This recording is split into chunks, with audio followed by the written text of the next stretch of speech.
Hello, my name is Jennifer Corbin. I'm a nurse practitioner student at Maryville University, and this is Curtis. He's been kind enough to volunteer for me. Prior to coming in, I did have Curtis take off his clothes and put on a hospital gown. I also had him empty his bladder. I took a full set of vital signs, which were all normal, height and weight, and I also conducted a distance vision exam using the Snellen chart and a near vision exam using the Rosenbaum chart. Both of those results were 20/20. And those vision tests are checking the optic nerve, cranial nerve 2. When he came in, I could tell that he was in good stature. He seemed to be in good spirits. He was oriented to person, place, time, and situation. He did not appear to be in any discomfort. He was not grimacing. He ambulated independently without any form of an aid, and he appears to be well nourished. He did not appear to be in any distress. His breathing was calm and not with effort, and he was able to formulate his words clearly and cohesively. Um, Looking at Curtis's face, I can see it's round. His features appear to be symmetrical. There does not appear to be any type of deformity or malformations. There's no eye drooping, tics, or tremors on his face. His skin is pink. It is without any lesions. It has no wounds, lacerations, bruising, or swelling, or redness. And his head is midline. It is not bobbing or having any type of tremors that is noticeable here. I'm going to palpate his scalp, and I can feel that his scalp moves freely on his skull. Curtis, please let me know if you have any tenderness or pain in your head when I touch it. I feel his skin is smooth. I don't feel any lesions or areas of indentation. I'm not seeing any nits. His hair appears to be clean, and it is his hair pattern is appropriate for his age. Let's see. I'm going to test his light sensation on his face. Curtis, I'm going to use this Q-tip. I'm going to touch you on your face in various spots. Just let me know if it feels the same on both sides.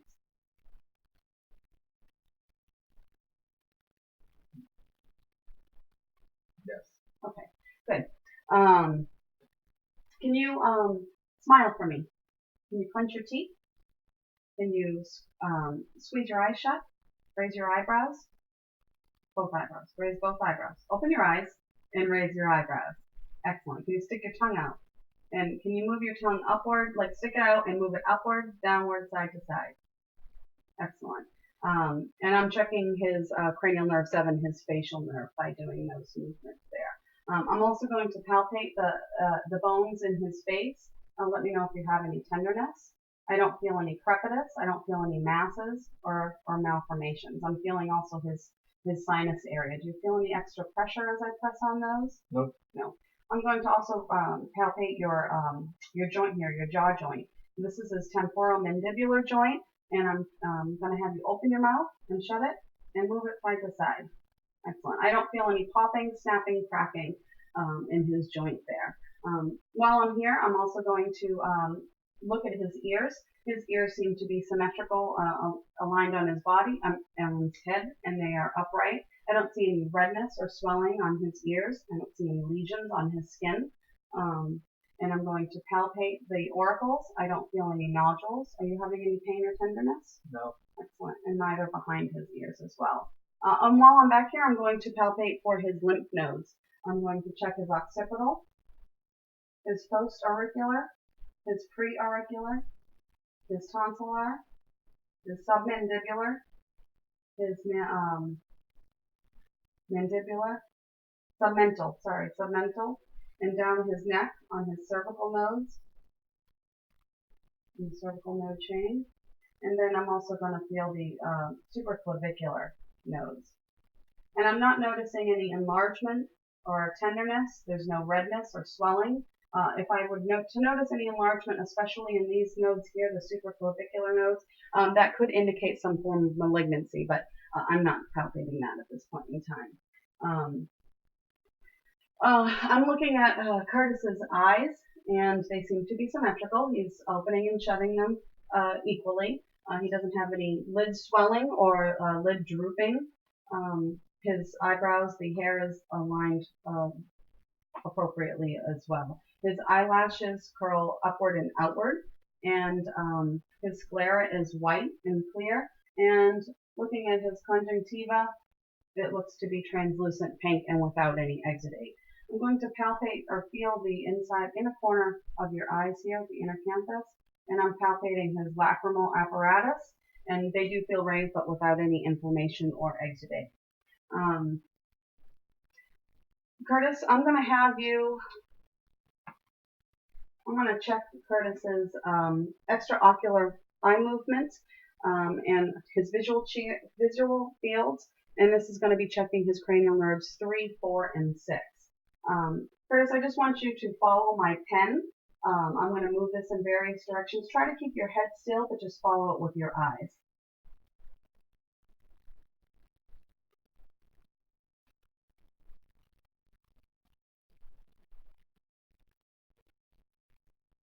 Excellent. And I didn't see any nystagmus or strabismus, and his movements were all intact there. Next, I'm going to take, I guess I'm going to use this. And I'm going to do the cover-uncover test. I'm going to have you look at a distance on the wall there and try to just focus on one point. I'm going to cover each eye. If you could just stay focused on that point. Excellent. Excellent. And I did not see any deviation or strabismus when I did that. Next, I'm going to check your visual fields. Curtis, I'm going to stare at you, and you're going to stare at me. I'm going to have you cover one eye. Cover. Yep. And I'm going to cover the same eye, and then I'm going to move my fingers in a wiggling fashion in towards our vision. Please let me know when you can see my fingers in your field of vision. Right now. Don't look upwards. Look at me. No. No. No. Okay, we're going to repeat that on the other side. No. No. No. No. Excellent. And those were the same as my responses, so we would consider that an appropriate response. Let's see. I'm going to check your pupillary response at this point in time.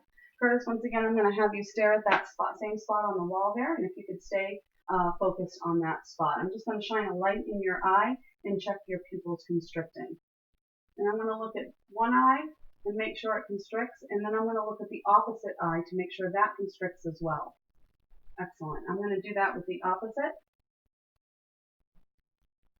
and that's direct and consensual. Curtis, stay looking at that point there, and now if you could focus on my pen. Okay, so his pupils constricted there. So Curtis's eyes, his pupils were equal, round, reactive to light, and accommodation. Next, using my otoscope, I'm going to take a look inside Curtis's ears and his ear canal. And inside the canal, I don't see any redness here. I don't see any drainage.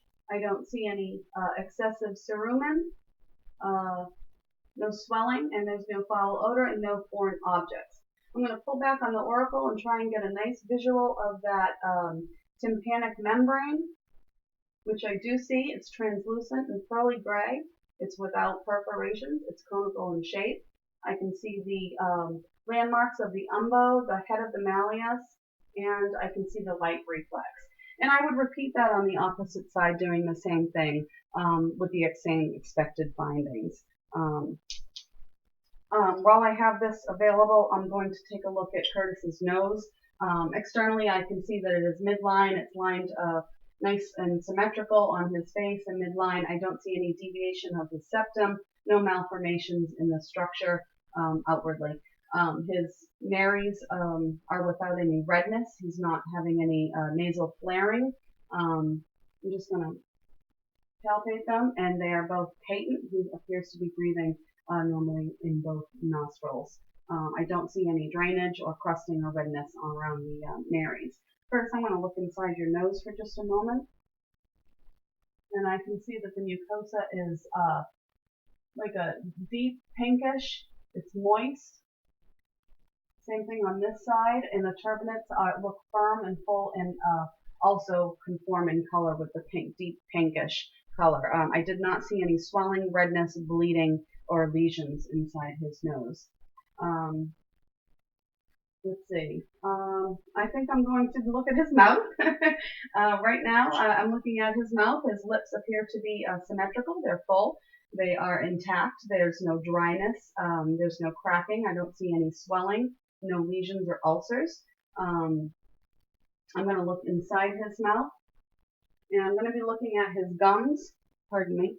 I'm going to look at his gums, and I'm going to look inside at his buccal mucosa, all areas in his tongue, and his uvula, his soft palate, and his hard palate.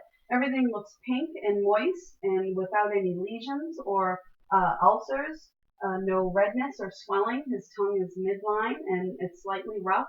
I don't see any drainage. Can you open one more time? Looking at the floor of his mouth, once again, that is also pink and moist without any ulcers or lesions. Curtis, I'm going to look in your mouth one more time. Stick out your tongue. If you could say ah. Excellent. And I see a rise and fall of his uvula. His uvula is midline. Again, at the back of the posterior pharynx, I did not see any excessive redness, swelling, or drainage. I did identify the tonsillar pillars, but I did not see any inflamed tonsils. Once again, if you could do that, I'm going to check your gag reflex. And if I were to really check it, I would expect to see bilateral response, and it appears to be intact. Great, thank you.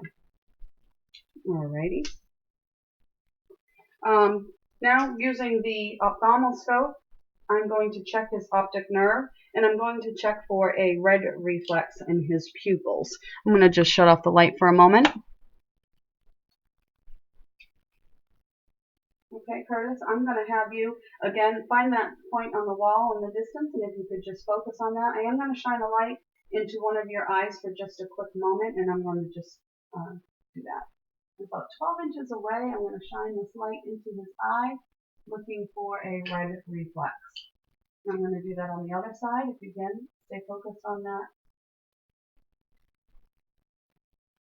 And I see a red reflex on both of his eyes. I'll turn that light back on. Alrighty. Pardon me. I'm going to check Curtis's hearing right now.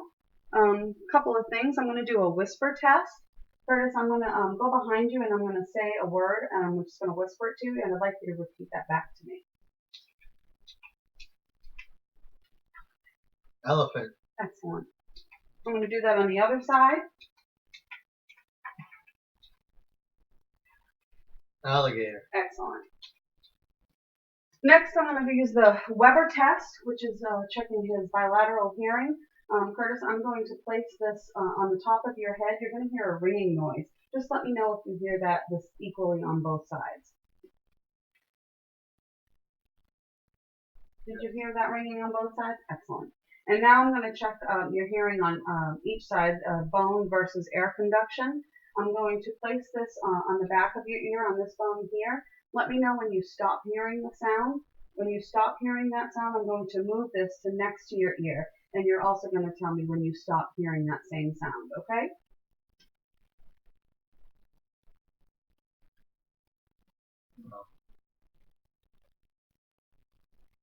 No. Okay, and I'm going to repeat that on the other side. No. No. Excellent. And his air conduction was about twice that of his bone conduction, which is an expected response. Alrighty. Now looking at Curtis's neck, it appears to be midline. I don't see any swelling. I don't see any fullness. And I don't see any jugular vein distension. Curtis, could you shrug your shoulders for me? Okay, and that's checking the spinal accessory nerve. And can you move your head back and forward? And then from side to side like this. Yep, and the next side. Excellent. And then look to your left and right. Any pain? No. Excellent. He seems to have full range of motion in his neck. I'm going to ask you to do the same thing, but I'm going to apply a little pressure to each side of the head. If you could, no, well, actually, I'm sorry. Lean your head to the side. There you go. Again, and then forward, and then backwards. And you feel any pain when I did that? No. And he doesn't seem to have any nuchal rigidity either. Let's see. Looking again at his neck, I don't see any of the jugular vein distension. Palpating, I can palpate for his trachea. It appears midline. I'm going to feel for his thyroid, and I'm going to have you swallow, Curtis. Okay. And I can feel his thyroid, but I don't feel any enlargement. If I were to feel some enlargement on his thyroid, then I would want to auscultate for a bruit using the bell of my stethoscope. But I did not feel that at this time. I'm going to palpate for his carotid arteries.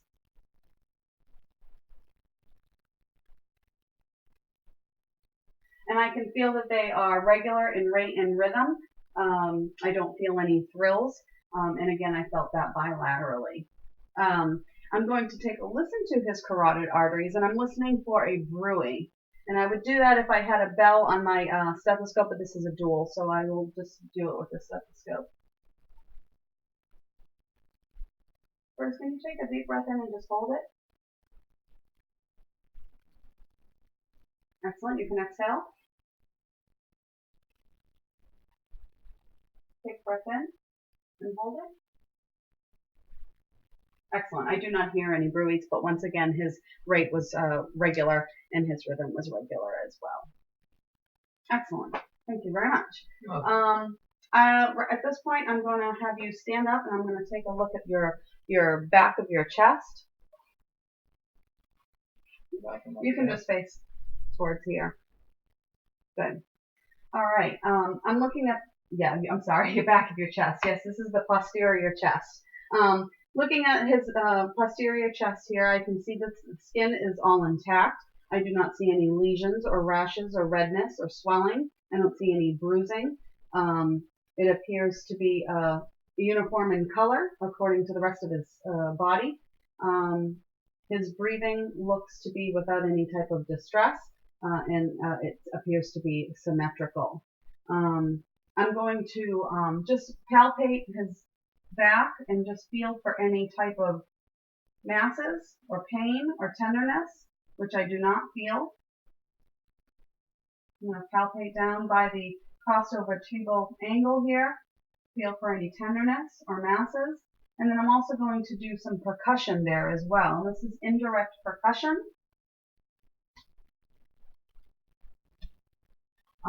Did you have any pain or tenderness at that point? No. Okay. Next, I'm going to percuss down his spine, his back here. I also see that his spine is well aligned. It seems to be straight. His lumbar spine does curve inward slightly, which is expected, but I don't see any kyphosis or scoliosis. And I'm expecting to hear resonance over his lung areas.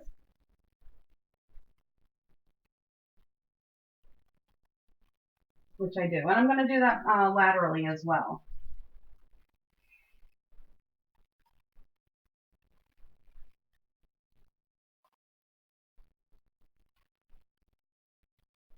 Excellent. And I heard resonance throughout. Next, I'm going to have you just take a nice deep breath in. Good. You can breathe out. And he has good expansion of his lungs, which are bilateral and symmetrical. I'm also going to percuss for his diaphragmatic excursion, which I will do percussing downward. I'm going to go from an area of resonance to dullness, and I'm going to do that while he's taking a deep breath in. Curtis, if you could take a nice deep breath in, and I would want to mark that with my pen. And then I'm going to have him, I'll do it on the other side as well. Take a nice deep breath in.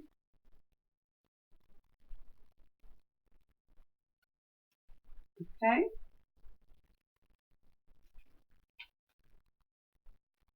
Did I mark it? Next, I'm going to percuss upward from that same spot, and now I'm going to be going from an area of dullness to resonance. Oh, I'm sorry. Can you take a couple of inhalations in and then exhale out completely? And when you breathe out, if you could just hold that breath out.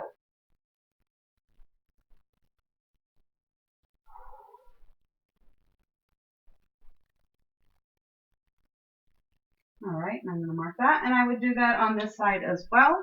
A couple of deep breaths in and then exhale.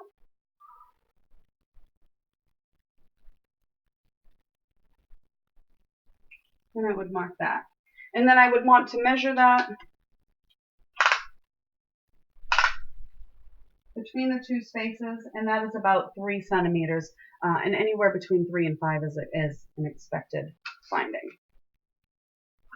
All right, next, Curtis, I'm going to lay my hands on the back of your chest, and when I do that, each time you feel me lay my hands on you, if you could say the word 99.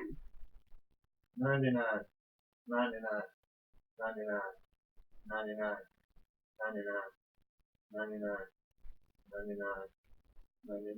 Excellent. And I'm feeling for tactile fremitus. I didn't hear any increased fremitus or decrease in fremitus. I'm going to take a listen to your lungs, and I'm going to want to do that in the same systematic manner that I did the percussion. I'm going to have you take in nice deep breaths in and out each time I lay my stethoscope on you, okay?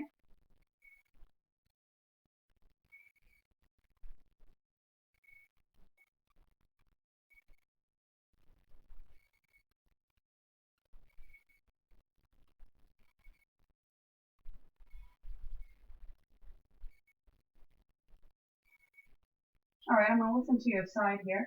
You can do that again.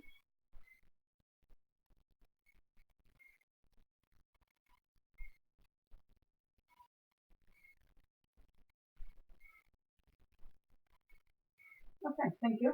I did not hear any wheezes, rails, rhonchi, or crackles. His lungs were clear symmetrically and bilaterally. Okay, I think I'm going to have you turn around now. And I'll have you sit down actually on the bed if you don't mind. Okay. And Curtis, I'm just going to pull this down a little bit, okay? And take a look at your chest area here. Curtis's chest seems to be symmetrical. It does not have any malformations. There's no retractions. I can see that his hair pattern is normal. His skin color is uniform. It is intact. There's no lesions or ulcers, rashes, redness, or bruising. Sorry. I'm looking at his respirations. Again, they don't seem to be using any effort. He's not using any accessory muscles for that. I'm just going to palpate his chest in the precordium here. And I'm feeling for any heaves or thrills, which I do not feel. And then down here, I'm going to palpate for his point of maximal impulse, which is generally at the 5th intercostal space at the mid-clavicular line.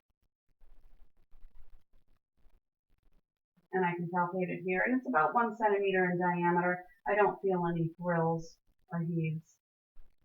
Okay.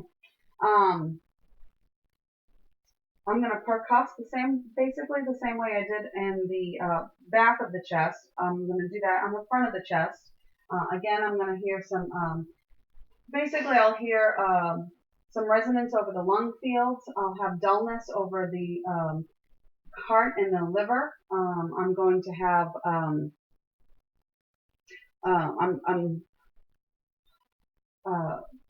flatness over the bones and the muscle area, and tympany over the stomach.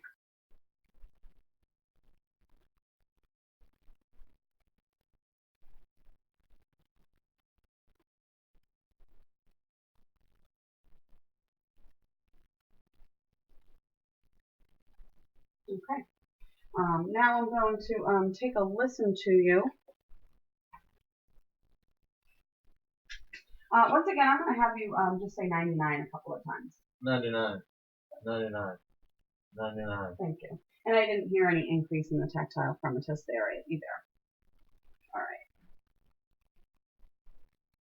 I'm going to listen to his lung sounds. Have you take nice deep breaths in.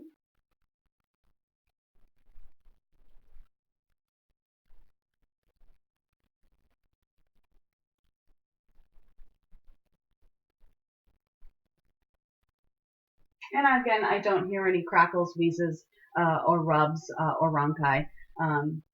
He sounds clear bilaterally. I'm going to take a listen to his heart valve and his heart sounds. I'm going to listen to the pulmonic, the aortic valve, Erb's point.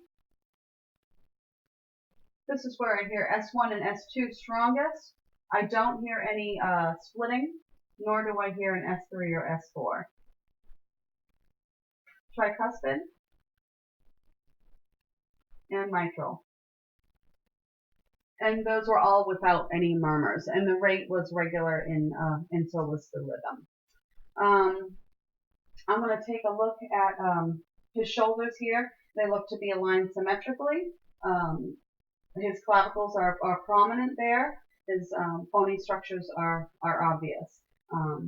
Actually, you can take your arms out of these sleeves if you want.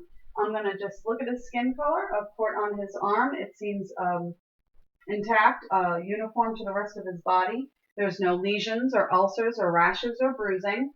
I don't see any redness or swelling. I'm just going to feel his arms, and I can feel the muscle. It feels nice and strong. I don't feel any crepitus in his joints or in his bones. Are you feeling any pain or tenderness where I'm squeezing? No. No? Okay. I don't feel any in his hands and his joints. I don't feel any deformities in his joints.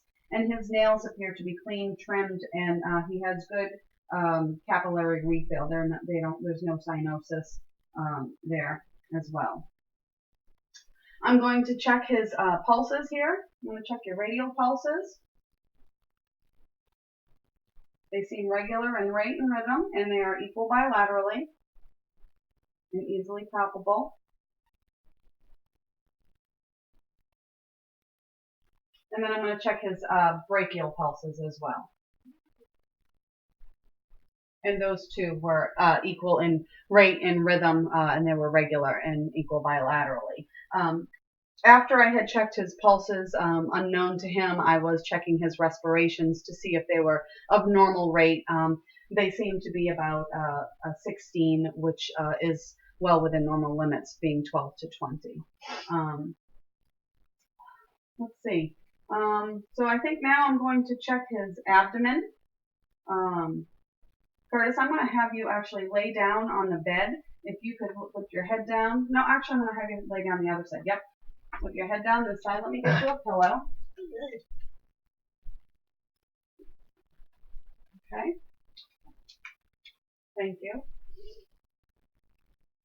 Now, looking at Curtis's abdomen, I can see that it is rounded. It's soft. It is even. I don't see any bulging. His umbilicus is centered. I don't see any scarring. The skin color is uniform to the rest of his body. There's no ecchymosis. There's no rashes or redness. No striation. I can see that his belly is rising and falling with his respirations, but I don't see any abnormal movements or rippling in his abdomen there. Next, I would want to listen. Before I palpated or percussed, I would want to listen to his abdomen. And I'm going to listen for vowel sounds in all 4 quadrants. And then I'm going to listen to his arteries, his aortic artery, his renal arteries bilaterally, his iliac arteries bilaterally, and his femoral arteries bilaterally. And I would be doing that with the bell of the stethoscope, whereas the vowel sounds I'll be listening to with the diaphragm. When I'm auscultating the arteries, I'm auscultating for a bruit. Just breathe normally.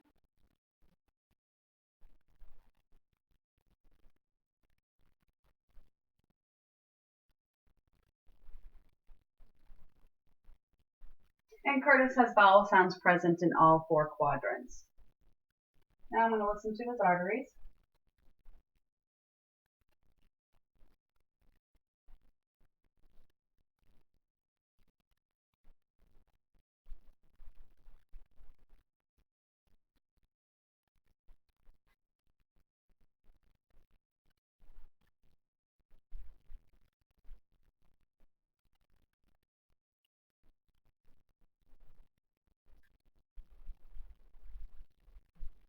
And I did not hear any murmurs, any bruise in those. Next, I'm going to want to percuss his abdomen. If you could actually keep your arms to your side for me, please. Thank you.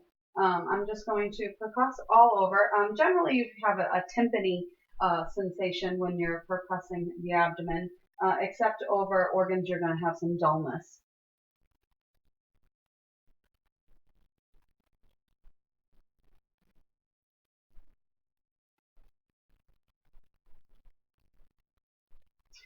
Next, I would want to percuss for his liver borders, and I'm going to percuss upwards, and I'm going to be going from a timpani sound to a dullness sound, and that would be the lower border of his liver. And that's at about 2 centimeters below his costal space there. And then I'm going to want to percuss for his upper liver border. And I would do that from about his 5th intercostal space downward, from an area of resonance to dullness. I would want to mark those 2 areas and measure in between, being that they're about 2 centimeters between the 2. To measure his liver span, actually, I'm sorry, but for his liver span, I would measure between the 2 points and expect them to be about 6 to 12 centimeters apart. Next, I'm going to percuss for splenic dullness, and I would do this just posterior to the mid-axillary line here, at about the 6th to the 9th rib area, and I'm percussing for dullness, and that would be the splenic dullness as well. Next, I'd want to move on to light palpation. I would do that with one hand, and I'm just going to palpate throughout his abdomen. Curtis, let me know if you're having any pain or tenderness where I'm palpating. No. I don't feel any masses or lumps, and he does not appear to be having any pain or discomfort in those areas. Next, I would want to deep palpate. Curtis, I'm going to press a little more firmly. Please let me know if this is uncomfortable for you. Sometimes you might have some tenderness in the lower part, but you should not have any pain. No. Again, I'm not feeling any masses, and he does not appear to be having any type of discomfort or tenderness or pain. I'm going to palpate for his kidneys. I'm going to put one hand underneath his back here, and again on this side. And I do not palpate his kidneys, which is an expected finding. I'm also going to palpate for his liver border up under his right rib cage here. I'm going to go to the intercostal, costal region here. And first, you could take a nice deep breath in. Again, I do not palpate the liver. And I'm going to palpate for his spleen as well. And I'm going to lift up with one hand, and I'm going to press firmly. And I do not feel any palpate for any spleen. So I'm guessing that it's an expected finding. All right, Curtis, I'm going to take a look at your legs here. His legs, this color of his legs are again uniform to the rest of his body. I don't see any redness or rashes or ulcers or lesions. I don't see any wounds. There's no discoloration in the lower part of his extremities. There's no blueness. I don't see any swelling. There's no swelling. I'm going to feel for his dorsalis pedis pulses, his posterior tibial, and I'm going to do that bilaterally, and the popliteal. Those are all palpable, regular rate and rhythm. Curtis, you can actually sit on the edge of the bed now. If you want, you can put the robe back on if you want to. You don't have to. You can just cover yourself if you want. Curtis, I'm going to touch you in areas. Just let me know if you can feel them equally on both sides. Yes. Yes. Yes. Yes. Okay, great. And now I'm going to check his reflexes. I'm going to check let me check your your brachial reflex here. Just relax your arm, rest it in my hand. And I did see some flexion of his elbow there and a slight pronation of his arm. I'll repeat that on the other side. And again, I did see the response there in his elbow and in the pronation of his hand. So that was a positive result, expected. And I'm going to check his patellar.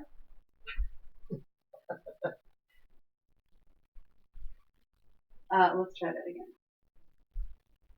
Okay, and I did have a positive response on both sides there. And now I'm going to check his Achilles tendon here. And I saw some contraction in his calves. So those, again, positive responses on his reflexes. Overall, I think Curtis is in pretty good health here, and I do appreciate him volunteering.